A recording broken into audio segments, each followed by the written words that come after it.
수요 성화 예배에 나오신 우리 성도님들을 주님의 이름으로 사랑하고 축복합니다. 잘 오셨습니다. 오늘로 고린도후서 9번째 시간을 맞이하고 있는데요.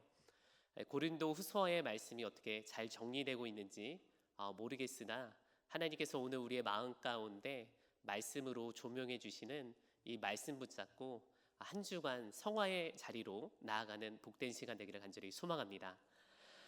지난 2주 전이죠. 큰빛 축제가 하나님께 은혜 가운데 올려드렸습니다.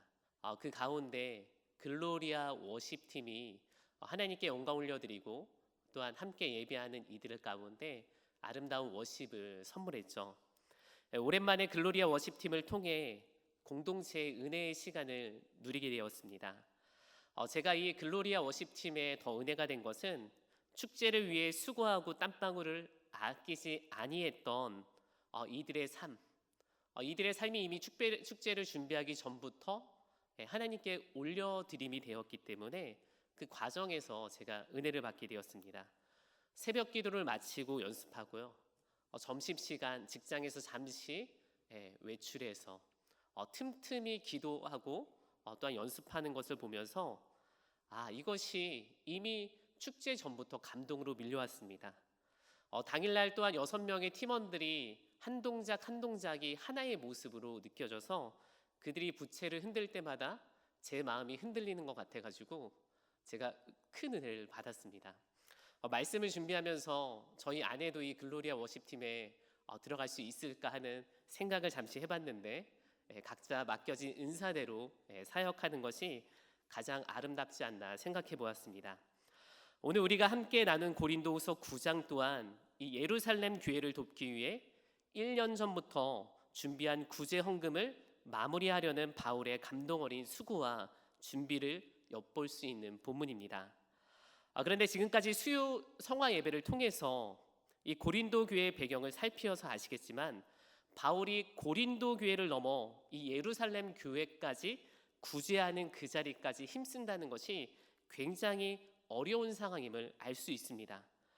심지어 예루살렘 교회를 도우려는 이 바울의 계획 가운데 고린도 교회 성도들이 바울을 뭐라고 비난하고 있었느냐? 바울이 구제를 통해서 본인 자신의 재물을 얻는다는 이런 유언비어에 휩싸이기까지 했다라는 것이죠. 그렇기 때문에 바울의 입장에서 고린도 교회 하나 챙기기도 버거운 상황 가운데 예루살렘 교회까지 챙겨야 되는 것이 굉장히 어려운 상황과 환경에 놓여 있었다는 것이죠. 우리의 사역 현장도 이와 동일합니다.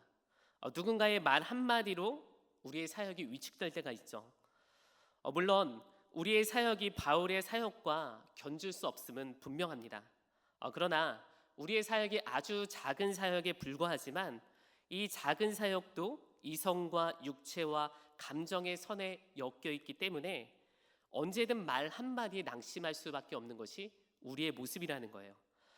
때때로 낙심한 성도들의 이야기를 듣고 위로하다 보면 그런 상황에 놓일 수밖에 없는 안타까운 현실이 밉지만 이 날마다 우리의 이성과 감정을 예수와 함께 십자가에 못 박지 아니한다면 언제는 우리는 사역의 자리에서 실족할 수밖에 없는 존재라는 것을 기억해야 된다는 것이죠. 사도 바울은 이런 사역의 자리 가운데 날마다 자신을 못 박으며 사역의 자리로 나갔기 때문에 고린도 사역의 현장에서뿐만이 아니라 예루살렘 교회 사역까지 능히 그가 감당할 수 있었다는 것이죠. 빌립보서 1장 15절에서 18절의 말씀을 살펴보면 복음을 전하는 바울의 사역에 얼마나 자신을 철저히 십자가에 못 박으며 나아가는지 알 수 있는 대목입니다. 이 바울이 로마에 붙잡혀 가택 연금을 당하는 그때 빌립보 교회에 편지한 내용의 일부인데요. 이때 로마 교회의 지도자들이 바울의 가택 연금 상황에도 불구하고 복음 증거하는 그의 명성의 위기를 느끼며 이 순수하지 못한 의도로 복음 증거하는 상황을 맞닥뜨리게 됩니다. 우리 함께 빌립보서 1장 15절에서 18절까지의 말씀을 한 절씩 교독하도록 하겠습니다. 어떤 사람들은 시기와 다툼으로 또 어떤 사람들은 좋은 뜻으로 그리스도를 전하고 있습니다.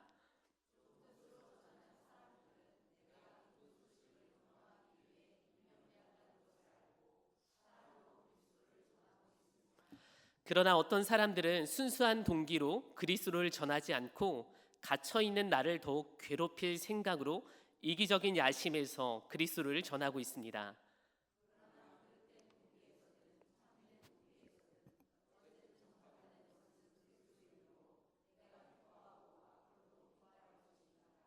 아멘.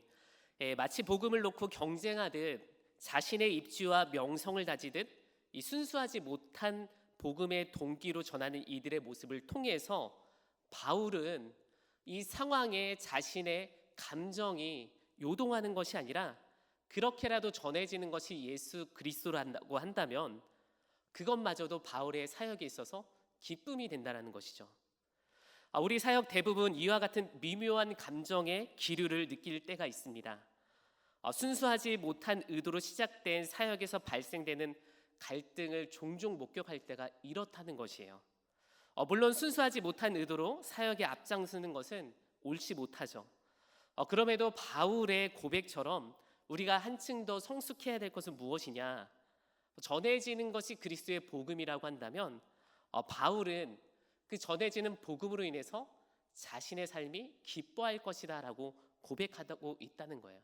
여기서 전해지는 복음은 이단에 대한 잘못된 복음이 아니라 서로 복음을 먼저 전하고 우위를 점하기 위해서 경쟁하는 이런 경쟁 심리를 말하고 있다는 거예요.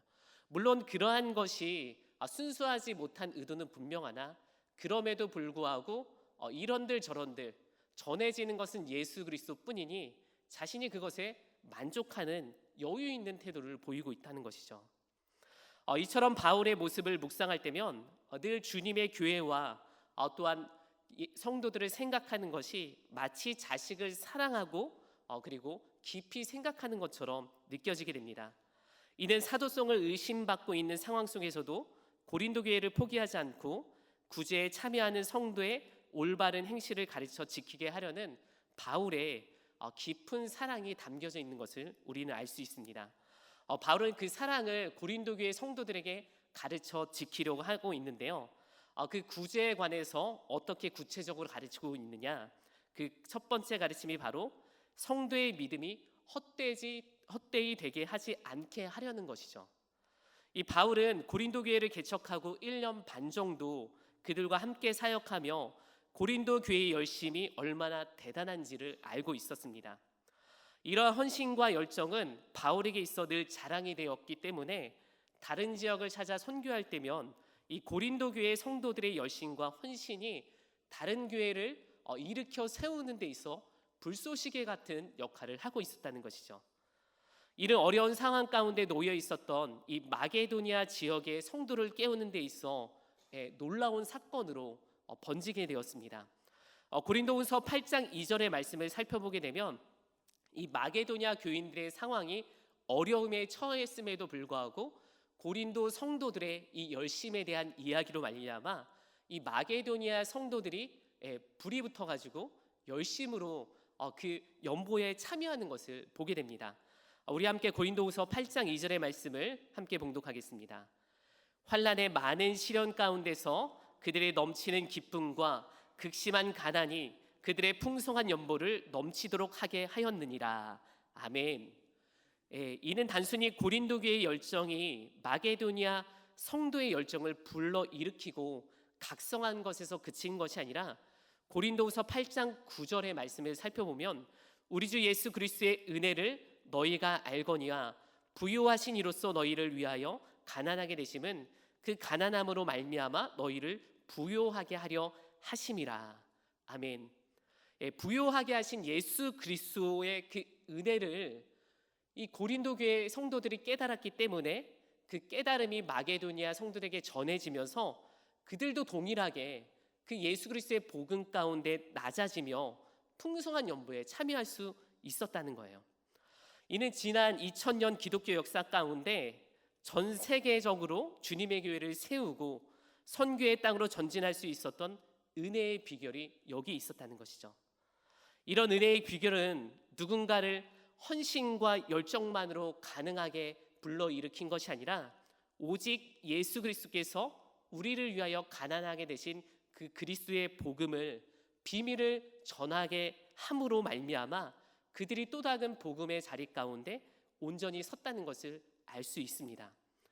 사도행전 5장 36절의 말씀을 살펴보면 예루살렘의 복음이 폭발적으로 전해지게 됩니다. 이로 인해서 많은 소요와 동요들이 발생됐는데, 이때 예수 그리스도의 제자들이 공회에 붙들려 오게 되는 사건이 벌어지게 되죠. 이때 바리새인 가말리엘이 나서서 그 소유를 진정하면서 뭐라고 이야기하느냐, 과거 드다라는 인물을 예로 들어 그를 추종하는 400명의 세력이 일어났을 때 결국 그가 죽음으로 말미암아 그 모임이 해산됐다라고 말하고 있습니다. 즉 고린도 교회 성도들의 이 열정, 마게도니아 교회를 불러일으키는 그들의 열정 가운데 가장 핵심은 사람들의 뜨거운 열정이 아니라 예수 그리스도의 복음의 능력을 알았기 때문에 그것이 마게도니아 성도들을 일깨우는 도전이 되었다라는 거예요. 그렇기 때문에 이 가말리엘이 이 지금 예수 그리스도의 이 동요가 일어나는 것, 복음이 폭발적으로 일어나는 이 사건에 대해서 우리가 가만두기 원한다. 만약 이것이 사람의 열정으로 일어난 것이라고 한다면 언젠가는 사라지겠고, 또한 이것이 하나님께서 일하시는 것이라고 한다면 우리가 막을 수 없는 것이기에 이 사건을 조용하게 두는 것이 옳다라고 판결하죠. 그렇습니다. 예수 복음이 사람에게서 난 열정이라고 한다면 반드시 그 운동은 실패할 것이죠. 만약 하나님께로부터 온 것이라고 한다면 그 열심은 누구도 막을 수 없는 복음의 증거의 통로가 될 것이라는 것이죠. 오늘 우리가 이 자리에서 예수 복음으로 모일 수 있었던 이유는 한 사람의 열정과 누군가의 각성으로 인해서 세워진 것이 아니라 복음의 비밀을 가슴에 품고 헌신의 자리로 나아갔던 수많은 믿음의 성도들의 발걸음이 오늘 큰빛교회는 물론 많은 교회의 복음으로 세우고 교회를 지켜낼 수 있었던 가장 큰 비밀이라는 것이죠.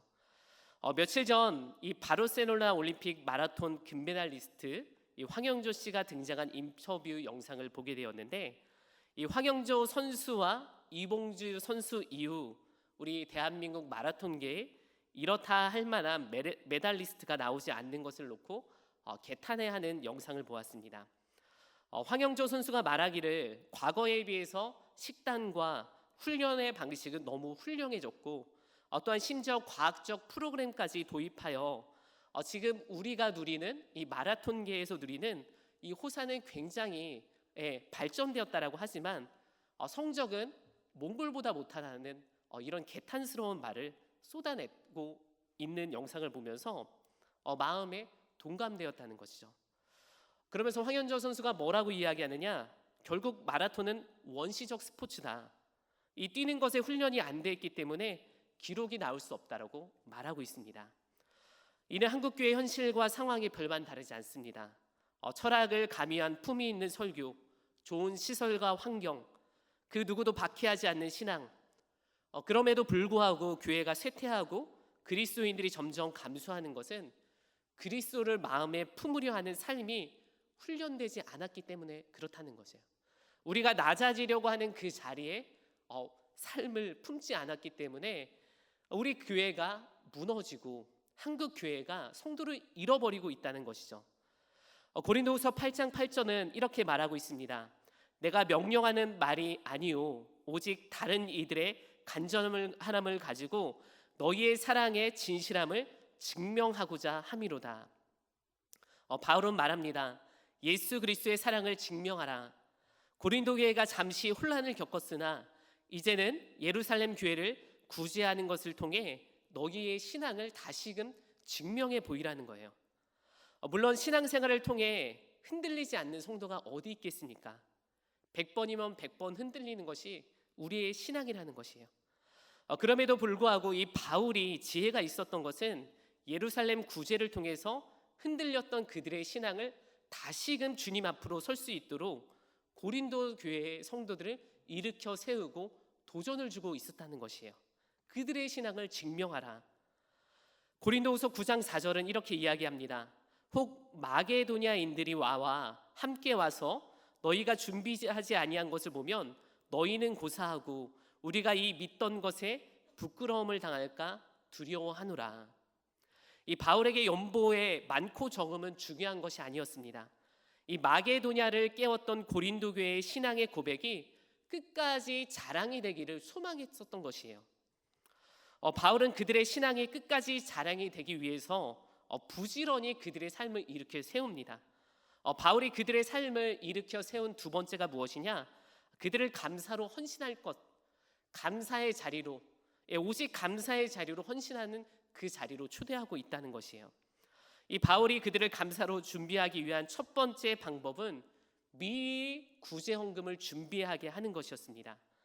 이 마태복음 6장 21절의 말씀을 살펴보면 내 보물이 있는 곳에 마음이 있음을 이야기합니다. 이 물질을 준비하는 곳에는 반드시 마음의 동의가 먼저 일어나야 된다는 것을 바울은 너무 잘 알고 있었기 때문에 고린도 교회에 이 3명의 구제위원을 파견하여 물질을 헌신할 수 있는 준비의 시간을 갖추고 있었다는 것이에요.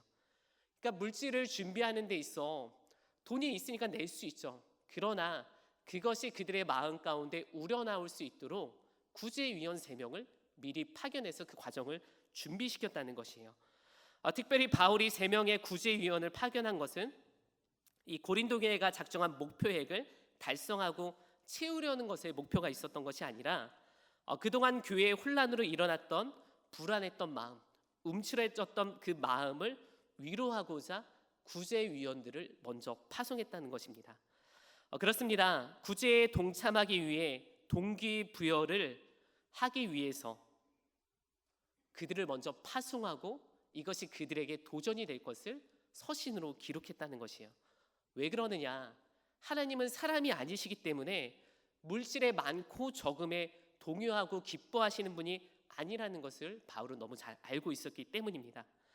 오직 우리 속사람의 마음을 보고 계시는 그 하나님께서 받으시 기뻐하시는 그 마음을 준비하기 위해 구제위원을 미리 파송하여 그들의 마음을 먼저 준비하게 했다라는 것이죠.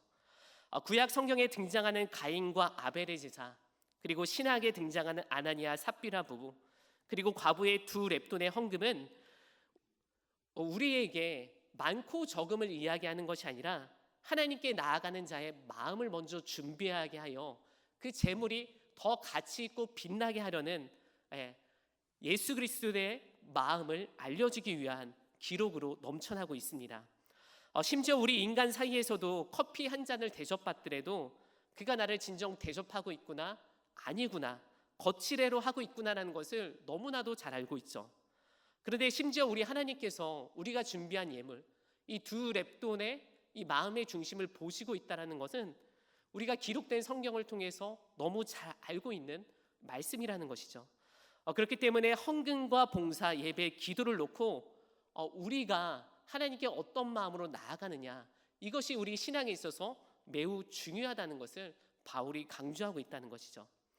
바울은 계속해서 고린도 교회가 하나님 앞에 올려드리는 마음과 그 행위의 평가를 너무 잘 알고 있었기 때문에 일찍이 구제위원을 파견해 얼어붙었던 성도의 마음을 움직이게 하고 자원하는 마음의 동기를 불어넣었던 것입니다.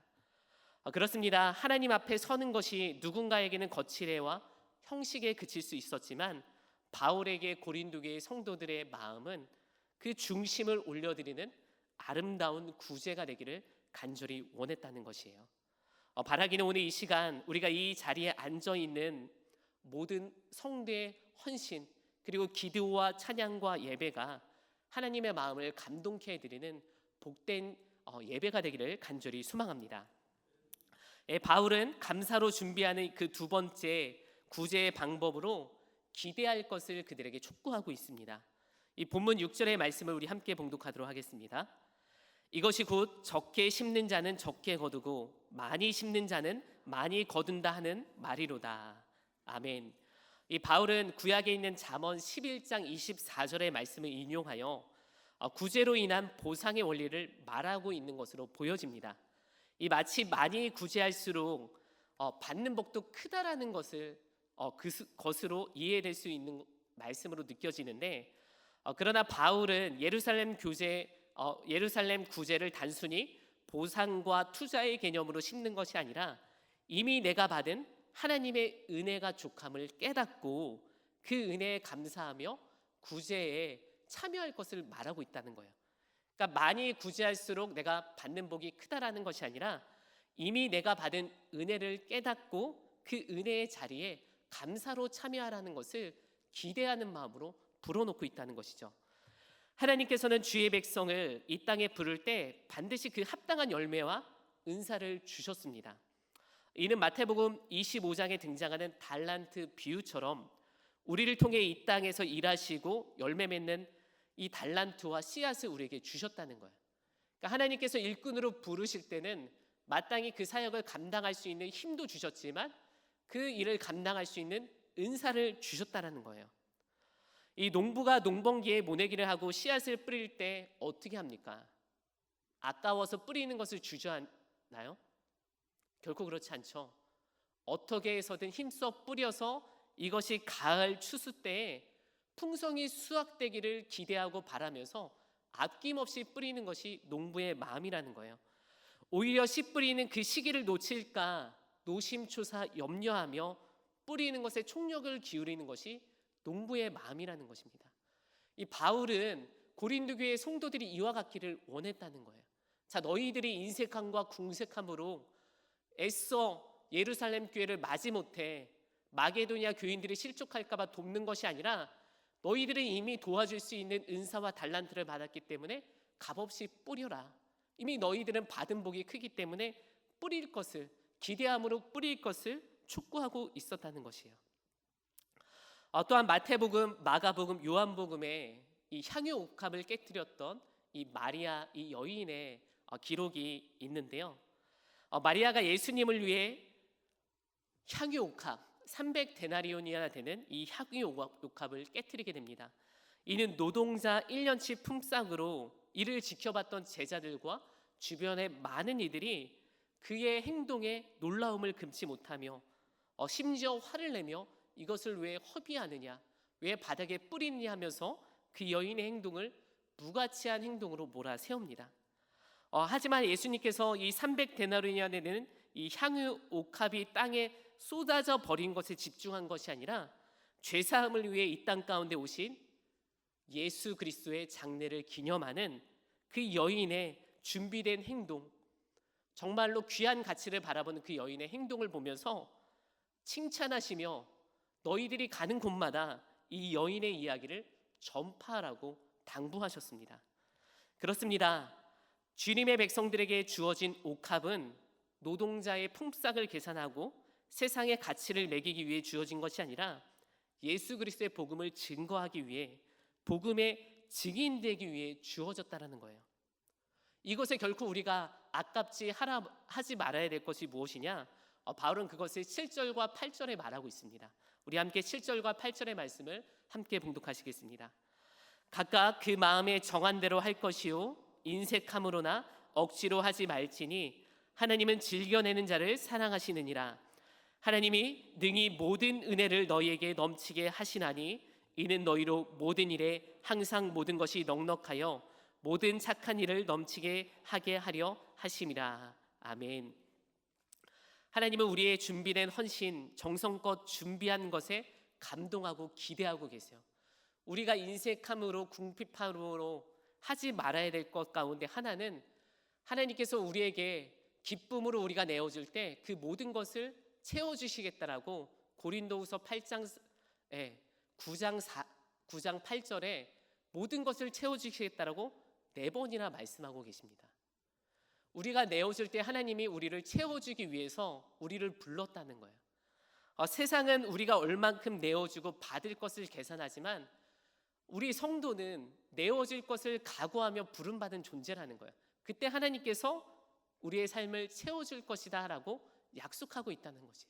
그래서 우리가 궁핍함으로 인색함으로 궁색함으로 하지 말아야 될 것이 바로 여기 있다는 것이죠.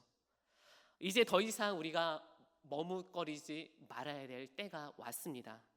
이미 우리는 준비된 마음으로 그리고 기대하는 마음으로 하나님의 부름에 나아갈 것이에요. 누군가는 수고의 손길로 그것이 인색하지 않게 나가야 되고 또 누군가는 전도의 발걸음으로 또 누군가는 물질의 헌신과 마음의 헌신으로 하나님이 그들의 헌신과 기쁨을 받기 원하고 계신다는 것이죠. 바라기는 오늘 이 시간 각자의 성령의 음성에 따라 우리가 주님께 무엇을 내어드려야 될까 고민하시면서 우리가 한 주간 다시금 주 앞에 칭찬받는 큰빛교회, 칭찬받는 성도의 삶으로 나아가기를 간절히 소망합니다.